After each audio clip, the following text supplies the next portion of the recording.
এই সাজিদ, হ্যাঁ আসার সমস্যা নেই। হ্যালো।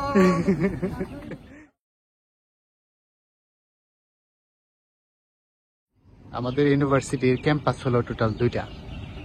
তো এটা একটা, এখান থেকে প্রায় 5-6 কিলোমিটার দূরে আরেকটা। তো এটা হচ্ছে নতুন ক্যাম্পাস, আর একটা যেটা আছে ওটা হচ্ছে পুরাতন ক্যাম্পাস। আর এখান থেকে ওই ক্যাম্পাসে যেতে হয় বাস দিয়ে। তো এই যে এই বাসগুলা দিয়ে যেতে হয়, আসলে যেতে 8 থেকে 10 মিনিটের মতো সময় লাগে। তো খাওয়া দাওয়া করার জন্য এই জায়গায় 2টা অপশন, একটা হচ্ছে এই ক্যাফে, এগুলা ক্যাফেতে, আর আরেকটা হচ্ছে ওই পিটিতে অনেকগুলা রেস্টুরেন্ট আছে, Indian restaurant, Chinese restaurant, Malaysian restaurant, ওগুলোতে যা খাওয়া যায়। তো আমি আজকে চিন্তা করলাম যে ক্যাফের খাবার খেতে খেতে একটু অরুচি ধরে গেছে। চিন্তা করলাম যে আজকে ওল্ড ক্যাম্পাসে যা একটা ইন্ডিয়ান রেস্টুরেন্টে খাবো।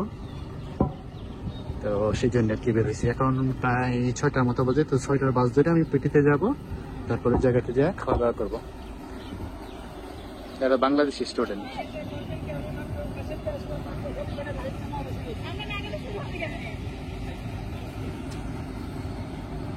এই সাজিদ, হ্যাঁ আসার সমস্যা নেই। হ্যালো। তোমরা কি মানে এতে যেতেছো আইএমসি তে? ওটা কি অনুষ্ঠান মূলত? অফিস হাউস না? ও মানে ঈদের পরে মানে পুনর্মিলনী। যাও, আমি যাব না, এটা একটু বোরিং লাগে আমার কাছে। না, আমার কাছে একটু বোরিং, আমি যাব না। আমি খাওয়া দাওয়া করতে যাব। আমার সাথে আরো কয়েকজন বাঙালি আছে, তার মধ্যে এই যে ছোট ভাই জুলফিকার আলী এবং সাজিদ, আর যারা আছে সবাই অন্য দেশি লোক। গাড়ির মধ্যে মালয়েশিয়ান গান বাজতেছে। আমি আমার ওল্ড ক্যাম্পাসে চলে আসছি। এখান থেকে অল্প একটু দূরে রেস্টুরেন্টটা, ওইদিকে। তো এই রেস্টুরেন্টে যাবো এখন। সন্ধ্যা হয়ে আসতেছে প্রায়। এই যে এটা হচ্ছে ইন্ডিয়ান রেস্টুরেন্ট। তো এটা দিয়ে মূলত আসছিলাম খাওয়ার জন্য। তো এসে দেখি দোকানটা বন্ধ, মানে রেস্টুরেন্টটা বন্ধ। এখন আরেকটা ইন্ডিয়ান রেস্টুরেন্টে যাব। এখান থেকে একটু অল্প একটু দূরে, বেশি দূরে না, অল্প একটু দূরে। ছোট কি খাবার দেওয়া যাবো? অবশ্যই, কেন না, কি খাবেন? আমি নাসি করি আইয়াম, ওকে। আর একটু জাল হইব, একটু না বেশি জাল হইব, আর এক্সট্রা রাইস, আর উপরে একটা ডিম পুস। 2 মিনিট। তাহলে আমি বাইরে যাই, ওয়েট করি। আমি বাইরে বসলাম, হ্যাঁ। আর পানি একটা লিমো আইস, আর আপনি সাদা পানি। আচ্ছা ঠিক আছে।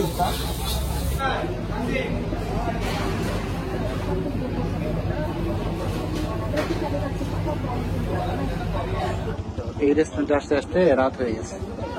আর মালয়েশিয়াতে হঠাৎ করে সন্ধ্যা হয়ে যায়, মানে হঠাৎ করেই অন্ধকার নেমে পড়ে। তো ওই আগের সেম রেস্টুরেন্টে আসছি।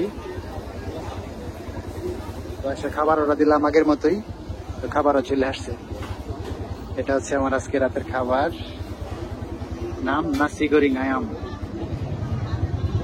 এটার মধ্যে মুরগি থাকে, চিকেন, আর হচ্ছে কিছু ভেজিটেবল, আর ডিম।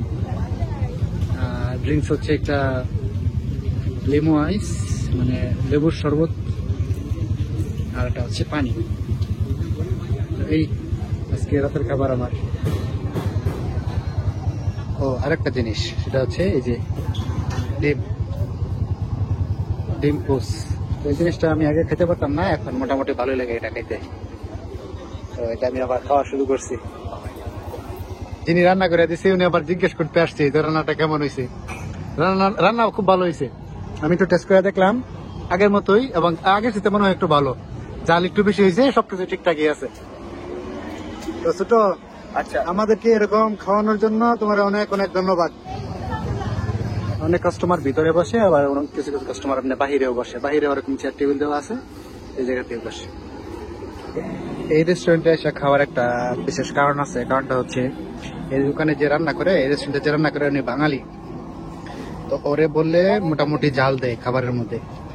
তো এই খাবারটা মোটামুটি ভালো লাগে। এছাড়া আমি মালয়েশিয়ান যে দোকানগুলোতে বা রেস্টুরেন্টগুলোতে আমি খাওয়া দাওয়া করি, তো ওদেরকে শত বললে ওই যে বলি ওদেরকে যে বেশি করে জাল, তারপরে ওরা জাল দেয় না, অল্প একটু জাল দেয়, যেগুলো মানে আমার কাছে কোন রকম জালই মনে হয় না খাবারটা, সেজন্য একটু খাইতো সমস্যা।